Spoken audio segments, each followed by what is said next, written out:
Well, I'll just start, with we're so early in this thing.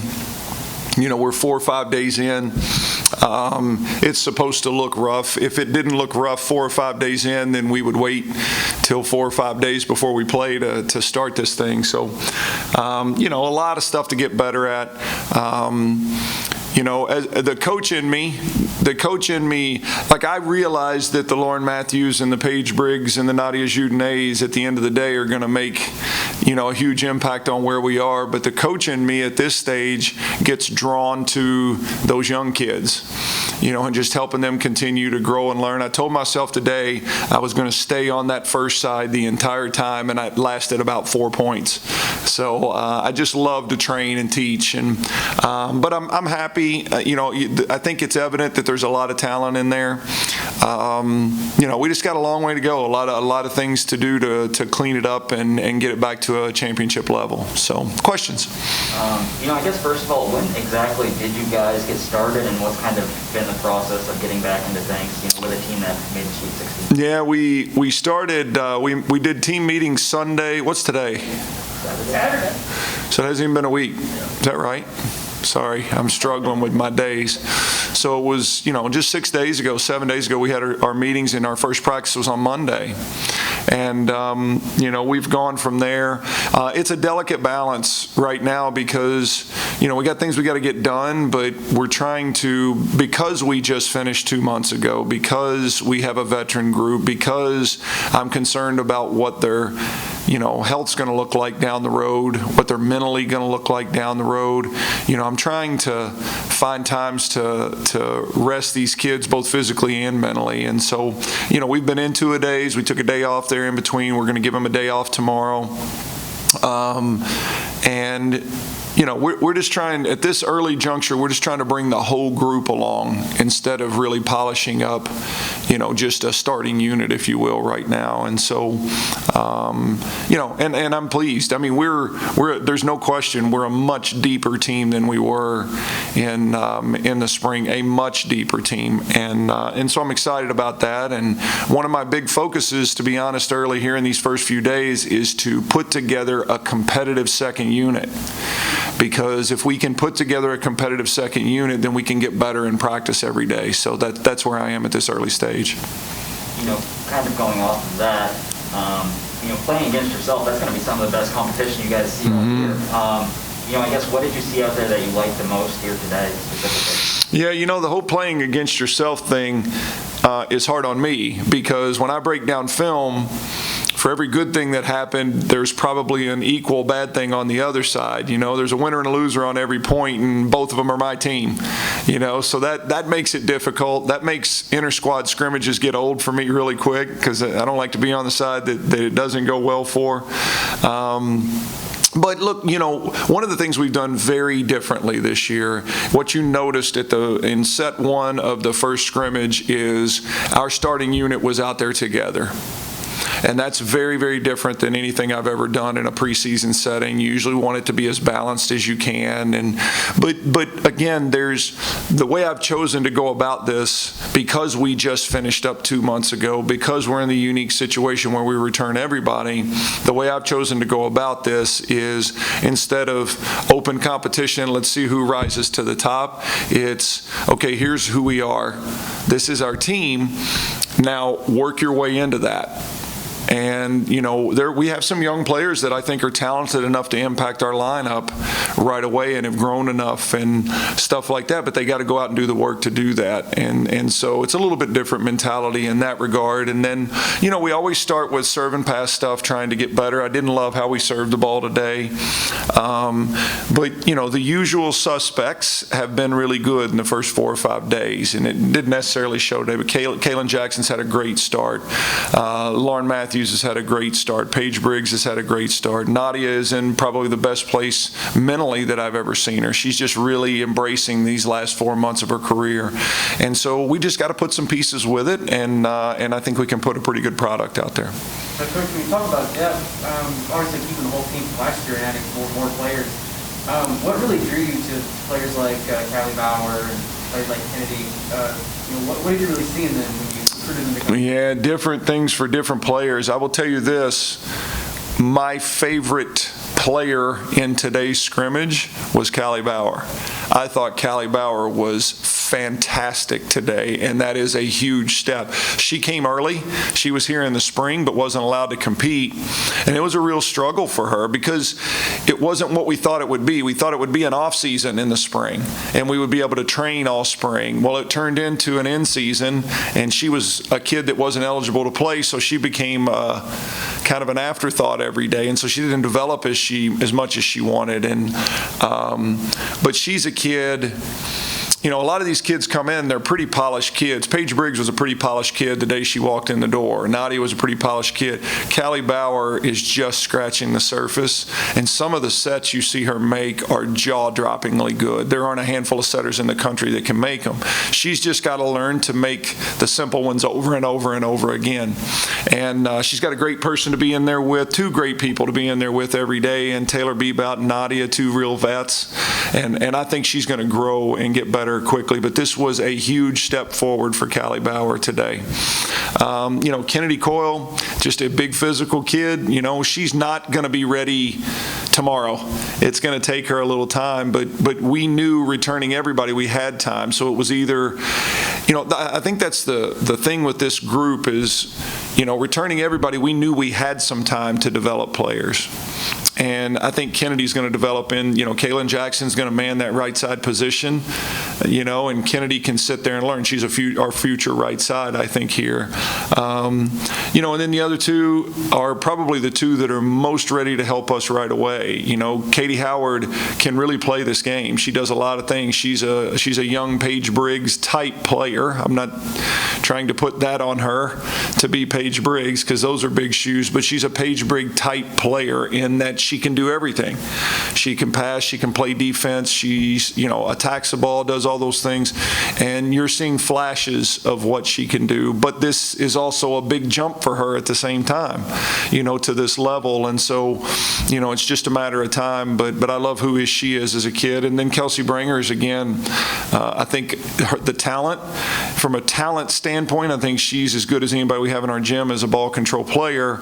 But if you saw, I was in her ear a lot today because the libero position carries a lot of weight. It's one of the only kids that's on the court the entire time. And so you've got to be a vocal kid. You've got to be a leader. You've got to be a competitor. And she's still trying to figure out where the locker room and the training room are, you know, this early in her career. And I'm asking a lot out of her, but she'll figure it out. She's going to be a really talented kid too. So I guess going on to that whole talk about depth, you know, it's a very, very short offseason, very short term. And then you have the question of, you know, trying to keep this roster together after so much work in a short period of time. But is having 18 kids, does that kind of take a little bit of pressure off your shoulders when it comes to, you know, staring down the schedule and thinking, enough people ready to go? Does that help a little? Well, it complicates things for me because in a good way. You know, if you've got 10, 12 kids and you return everybody from a Sweet 16 team, you kind of stamp that lineup in and you go. You know, this complicates things because we want that depth to pay dividends. We want to give those kids a chance to impact us and help us be better in certain ways. And I think, and again, one of the biggest things we can do if we're good again this fall, it will be because we are good 18 deep. One of the really unique comments that was made by Allie Stumler, who was a left side hitter for Kentucky when they won the national championship, when they asked her what was the biggest difference this year for you guys, and she said it was our second side in practice every day. And that's what we can really improve on because, you know, as you talked about, you know, playing against ourselves can get pretty high level every day if we'll use it properly. And so I'm really trying to focus on doing that right now, and then it should help us be able to withstand injuries a little bit better. It should help us withstand COVID a little bit better. You know, we had some dicey moments in the spring where if the wrong person went down, it was a totally different story, and hopefully we're better prepared and better suited with the depth that we have. You know, sticking with preseason, you guys get a great opportunity. I think you called it like a cooperative kind of scrimmage with Kentucky coming up. I guess what are your hopes and expectations, with that opportunity? Yeah, it's something we've done for the last 4 or 5 years with Kentucky. A preseason scrimmage doesn't count as a win or loss for anybody, and it's a real opportunity to do it against Kentucky. Obviously, this year they're coming off a national championship. We're coming off a Sweet 16. That's pretty good sounding board for both of us, but we both understand that we have totally different teams. Again, I have such tremendous respect for their program, their coaching staff, their kids, the way they do things. And we have a forget volleyball, I have a friendship with their staff. And so it allows us to come in here on Thursday and work together to make each other's team better. We laughed 2 years ago when we ended up hosting that year, when we did the cooperative scrimmage with them. When I was walking out of the gym, Anders, their assistant coach, looked at me and said, "See you guys in December." Because we had played in the NCAA tournament, and we, depending, I think it's, you could end up seeing each other. We've seen each other a lot lately in the NCAA tournament, and I think we would both love the opportunity to see each other again, because it means we're both being successful. But it gives us a chance to, we really, sometimes you get in those and you kind of still want to win, and and of course when we roll the balls out, we're going to try to win, but that will not be what it's about. It'll be about looking at different lineups and competing, and not forcing every ball to certain areas, and maybe even talking to each other about, hey, in this set, why don't we go with some backups and kind of match it up, and we'll talk about all those things. And so I think it'll allow us both to get more out of it. I think that the joy and the pleasure that the fans should get out of watching that is just a lot of great volleyball players, a lot of great volleyball. And the score, there's nothing less relevant than the score on Thursday, a week from now. If we beat them 25-16, it's not that big a deal. If they beat us 25-16, it's really not that big a deal, because it's about what we're getting out of those opportunities. To be honest, boy, this will make everybody cringe, I'm sure. To be honest, I'd rather lose, because I'd rather be exposed. I'd rather see what teams can do to put us in bad situations so we can fix them before it matters, because at the end of the day, I think we both want good things for each other, and we wouldn't see each other again until the NCAA tournament. And so it's a real honor to play against them, and it's an honor because of the kind of program that they run, and I think we can get a lot of good work in on Thursday. Coach, we've made the team more accessible than ever this year, adding a radio broadcast to every home and away match, and you're having your own coaches show at Roosters on Monday nights. What does it mean to see the program, being supported by athletics and whatnot, and making it more accessible? Yeah, the first thing I would say is thank you, fans. Thank you, fans, because our administration has stepped up, and they've put us on, like you said, on radio, and we're being seen more, and we're being marketed more, and we're selling season tickets more, and we're doing all these things more. And I couldn't be more grateful to our administration for making that kind of commitment. I believe that our kids and our program have earned that right to be in that position. But at the end of the day, it's thank you, fans, because it's the fans' interest that makes people excited about doing those things. It's the fans' interest that makes us a coach's show possible, that makes season ticket sales possible. And so, this community is starting to really embrace this team.